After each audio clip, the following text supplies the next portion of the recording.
Canadian artist Roxanne Jervis, and I am doing a series on proportion. And one of the ways you can measure things in a difference is to use a pencil. The trick about using a pencil is you must use one hand, you must stay in the same position when you're doing the original measurements. You put your arm out as far as you can and you use the thumb to do the measure. So I'm going to measure something across the room, and this will go at the top, and then I will move the thumb down to get the length. And from where I'm sitting, this is the length of the vertical line. So I'm going to just do it to scale. So here's the length of the vertical line to scale. Now if you wanted to make it bigger, you could do this length twice as big. So you'd put a mark here, and then do it again and mark here, and you would double the length. This is actually measuring with using mathematics, so it's easy to do 50% in double sizes. Now to do the horizontal line, I'm going to take the original line and then see how much the base is going to be. And the base of this is actually double, fortunately, it's double what the original is. So I'm going to put that on here twice, put a little dot where the double line is, and then that would be the base of what I'm wanting to draw. So that's your mathematics. Where it gets a bit more equation oriented, you could also take the long side first and then go to the vertical side and see if the ratio is proper. So half of this would be that. But when it's less, you might say, okay, the wide side is here, this length, but the top is only this much. So you see it's a third.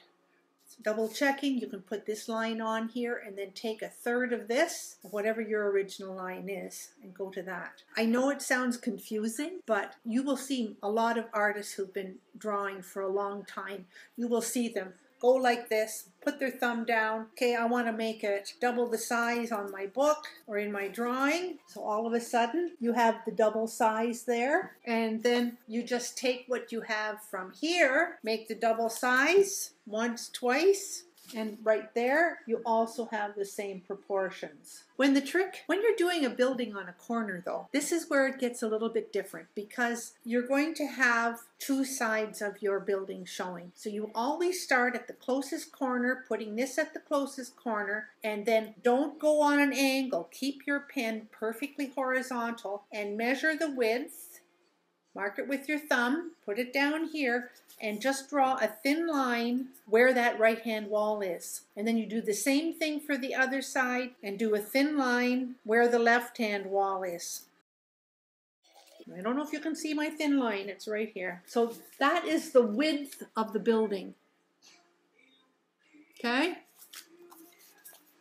That's how you measure with a pencil. After that, your angle mat does a lot of work for you. You can see that video on how the angle mat works. So this is another way to measure distances. You can use your proportional measure, you can use your pen, and you can use a ruler to do it actually in inches on either side, on verticals and across. But always remember to keep your arm at full length, looking out of the same eye only, and don't move your position when don't move. You can also use a ruler. The thing to remember is to always have your arm straight out in front of you and do not move the position you are in. If you're sitting, do not move your chair. And if you're standing, keep your feet firmly in place until you get the proper proportions marked on your paper or on your canvas.